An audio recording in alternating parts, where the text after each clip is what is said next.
সমুদ্র ফ্লোটিলা সমুদ্র পথে গাজায় ত্রাণ নিয়ে যাওয়া একটি বৈশ্বিক প্রচেষ্টা। এই নৌবহরে রয়েছে 30টির বেশি বেসামরিক নৌযান, যেখানে আছে।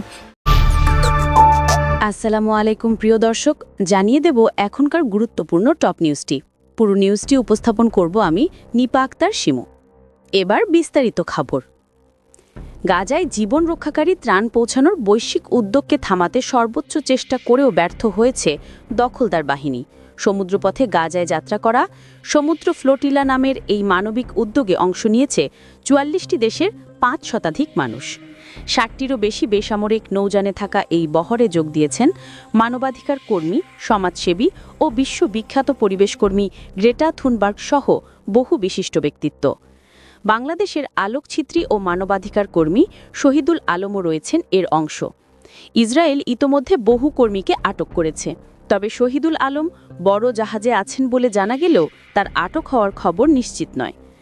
আটক হওয়ার আগে সামাজিক মাধ্যমে শহীদুল আলম একটি বার্তায় বলেন, আমরা বারবার যাত্রা করব, কারণ এই জলসীমা তাদের নয়। তিনি স্বাধীনতা ও আপোষের কথা তুলে ধরে মানবতার প্রতি দৃঢ় অঙ্গীকার প্রকাশ করেন। ফ্লোটিলার যাত্রাপথে সমুদ্র উত্তাল হয়ে উঠলেও জাহাজগুলো এগিয়ে যেতে থাকে।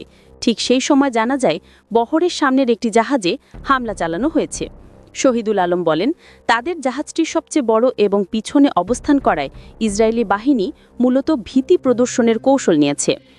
সব চেষ্টা ব্যর্থ করে শেষ পর্যন্ত ফ্লোটিলার কয়েকটি জাহাজ গাজার জলসীমায় প্রবেশ করতে সক্ষম হয়। এই ঘটনার পর তীব্র আন্তর্জাতিক প্রতিক্রিয়া দেখা দিয়েছে। বিশেষ করে তুরস্ক ত্রাণবহর আটকানোর চেষ্টাকে সরাসরি সন্ত্রাসী কর্মকাণ্ড হিসেবে আখ্যা দিয়েছে। মানবাধিকার সংস্থাগুলোও বলছে, মানবিক সহায়তাকে এভাবে থামানো আন্তর্জাতিক আইনের স্পষ্ট লঙ্ঘন। বিশ্বজুড়ে এই ঘটনায় ক্ষোভ ছড়িয়ে পড়েছে এবং গাজায় মানবিক সহায়তা পৌঁছানোর জন্য আন্তর্জাতিক চাপ আরও জোরালো হতে পারে বলে মনে করা হচ্ছে। প্রিয় দর্শক, এই ছিল এখনকার গুরুত্বপূর্ণ নিউজ।